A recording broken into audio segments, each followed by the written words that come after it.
अपन अपन बोरिया बिस्तर बांध के बराबर चलो भगवान शिव जी के बारात। अब ज्यादा समय नहीं है, निकलने वाला है।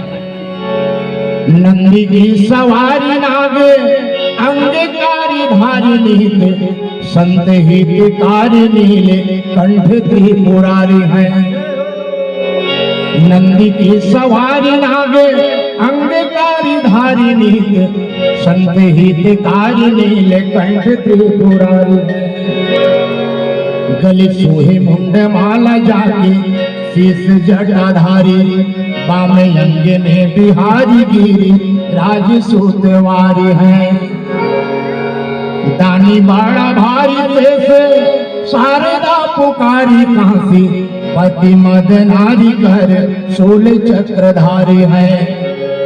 कलौ जिहारी लख देव सोनिहारी यश गावे वेद चारी सो हमारी रखवारी है। शंभु बैठे हैं विशाला पिए भंग कर प्याला नीत रहे मत वाला यही अंगे पे चढ़ाए हैं। नंदी की सवारी नाग अंगे कारी धारी नित संत हितकारी नीले कंठ त्रिपुरारी है। आज चारों डहार में आनंद मंगल उत्साह है ना? हर देवता के मन में प्रसन्नता है। अरे चलो आज देवाधिदेव भगवान महादेव के विवाह देखे सौभाग्य मिली। अब कम बड़े बात है भैया। अच्छा देखो, आज भी समाज में है ना, माता पिता के शादी के एल्बम ला देख के कोनो लड़का अपन दाई दल पूछे कि पापा ये फोटो कहाँ के? अब ओकर माता पिता वाला कोनो बताए कि बेटा ये हमन मन के विवाह के फोटो है। अब लड़का कोनो पूछे कि पापा मोला काबर निराश करे हो उसका बेटा, बड़ा जोरदार फोटो आया। तब माता पिता के विवाह के फोटो में लड़का फोटो आ सकते का? नहीं आ सकते। अब आज देवता मन बड़ा प्रसन्न है, चलो आज माता पिता के विवाह देखे मौका मिले। अच्छा देखो, विवाह के मतलब ही होता भैया समाज से व्यक्ति ने संबंध जोड़ना है ना, दुनिया के साथ में संबंध जोड़ना। अब भगवान रामचरित्र मानस में राम जी की कथा में, ये राम कथा में 4 विवाह के उल्लेख मिलते हम। अब ये चारों विवाह के उल्लेख में 2 सफल विवाह है और 2 विवाह असफल है। मानो समाज में बाबा तुलसीदास जी महाराज एक बड़ा बढ़िया संकेत करते कहते रे प्राणी, ये जीवन के जग का उलझे गणित है ना। अब ये जीवन के उलझे गणित न करो सुलझाना है तो ये लगे कथा समझ के मत पढ़ भैया। अब आगे बिल्कुल सत्य बात है सज्जनों, ये रामचरित्र मानस एक प्रायोगिक ग्रंथ है। ये जीवन भर कहा सुनत गावत बजात रहूं ना तो कुछ नहीं होने वाला है। ये राम कथा एक प्रायोगिक ग्रंथ है।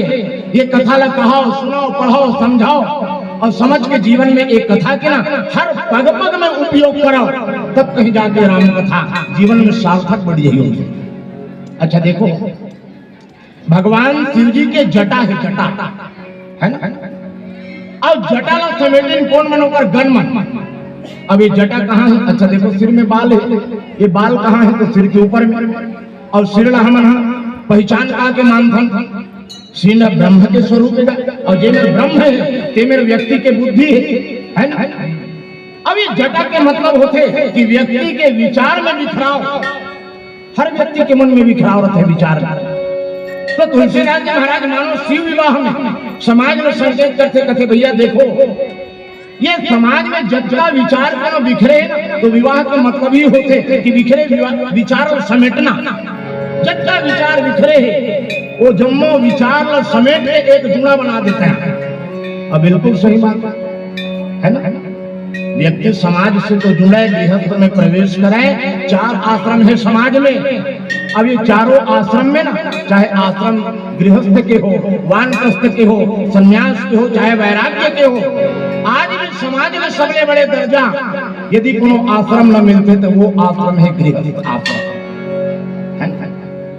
अब कत्का बढ़िया संकेत है, वानप्रस्थी समझते कि गृहस्थ श्रेष्ठ है और गृहस्थ व्यक्ति सोचते कि वैरागी और सन्यासी श्रेष्ठ है। एक दूसरा के दोनों आदर करते। अमर गुरु जी बड़ा बढ़िया कहा है, बेटा देख ये सन्यास और गृहस्थ में ज्यादा अंतर नहीं है। ऐसे बात नहीं है कि गृहस्थ के जीवन जीने वाला व्यक्ति के विचार हमेशा छोटे होते, यदि गृहस्थ के जीवन जीने वाला समाज में कम हो जाए ना, तो शायद सन्यासी वैरागी मन पैदा होना बंद हो जाएगी। हो जाएगी कि नहीं हो जाएगी भैया? ये जितना भी सन्यासी और वैरागी कोनो बने हैं, कहीं ना कहीं तो माता पिता के संतान के रूप में ही जन्म लेके आए ना। भले अपन जीवन में वैराग्य संन्यास अपना ली, लेकिन जुड़े कहां से? तो केवल गृहस्थ आश्रम से। माता पिता की कृपा नहीं होती तो का संतान समाज में आती नहीं आती। अच्छा, कैसे समझ लें? संन्यास आश्रम और गृहस्थ आश्रम में ज्यादा अंतर नहीं है, बिल्कुल छोटे से अंतर वंतर का। जैसे हम आज भी कोनो बड़े शहर में जाते हैं ना, वाहन लेके अपन बड़े शहर में आज भी हम कोनो जाते हैं ना, तो बड़े शहर में दो प्रकार के रास्ता के व्यवस्था रहता है। एक रास्ता वो जो रास्ता शहर के बीचों बीच से जाता है, और दूसरा रास्ता वो जो शहर के बाहर से जिला हम बाईपास रोड का था, है ना। अब अक्सर जाम बाईपास रोड में नहीं लगा, और जाम लगते कहाँ? तो शहर के बीचों बीच वाला रोड में। तो मानो गृहस्थ के जीवन जीने वाला व्यक्ति समाज में शहर के बीचों बीच से अपन वाहन चलाने वाला है ना। अपन गाड़ी लेके कहूँ गुजरात है, तो आगे में भी कोनो वाहन वाला आई, पाछू में भी कोनो वाहन वाला आई, आजू बाजू पर हार न बजाही, कोनो वाला दो बार सुना घरोगी, तब भी बेचारा ही कर्मन के बिना परवाह किए बिना जे वाहन में बैठे रही ना, वो वाहन सुचारू रूप से चलाते हुए शहर के बीचों बीच से बिल्कुल सुरक्षा के साथ व्यवस्थित को लेके गई कहाँ? शहर के बाहर, है ना। और शहर के बाहर में जब वो वाहन लेके गई ना, तो शहर के बाहर के रास्ता मिल ही कहाँ? तो एक बार फिर से बाईपास रोड के साथ में आप जोड़ देंगे। तो मानो संन्यास आश्रम में जीवन जीने वाला व्यक्ति बाईपास में चलने वाला है, और गृहस्थ में जीवन जीने वाला व्यक्ति मानो समाज के शहर में बीचों बीच से वाहन चलाने वाला। दोनों में अंतर नहीं जाता। लेकिन भगवान शिव जी जब विवाह करें, देवता मन बड़ा मगन है, हर देवता के मन में उत्साह है कि भगवान शिव जी विवाह कराए। तो तुलसीदास जी महाराज एक बात की थे, भैया देखो बड़ा स्वार्थी होते देवता मन। हाँ, स्वार्थ लाभ करहि संप्रीति, असुर नर मुनि सबके यही रीति। ये देवता मन स्वार्थ है भगवान भोलेनाथ का। तुलसीदास महाराज कहते कि तारक असुर भय होते ही काला। अरे ऐसे ऐसे दादा मन पैदा हुए भैया, गुंडा मन है राम कथा में। आज के परिवेश तो भाषा में बोले जाए बिल्कुल ओकरे का मानता है। तारक से भगवान ब्रह्मा जी का वरदान का मांगे है कि भगवान शिव जी के वीर्य से जो संतान पैदा हो, ओकरे हाथ में मोर मृत्यु हो। कम बड़ी वरदान मांगे हो। पहली चीज ब्रह्मा जी ने कथे महाराज मोर अमर कर दे। भगवान ब्रह्मा जी कथे बेटा अमर हो कोई प्रावधान नहीं है रे, वो ऑफर बंद हो चुके। अब तारका सोची सब का किया जाए, अत का वरदान करे, अत का तपस्या करे, बाद यदि तुम अमर नहीं हो पाते कोई मतलब नहीं। अचानक होकर दिमाग में आ गया का माता सती अपन देह त्याग चुके हैं अपन पिता दक्ष महाराज के हैं यज्ञ कुंड में, और जेकर वियोग में भगवान शिव जी करोड़ों वर्ष के समाधि लगा के बैठे, कामदेव जेकर द्वारा जला दिए गए। तारकासुर का मौका बड़ा जोरदार मिली। भगवान ब्रह्मा जी कहते महाराज भगवान शिव जी के संतान तो ही मोर वध हो, ऐसे वरदान न दे।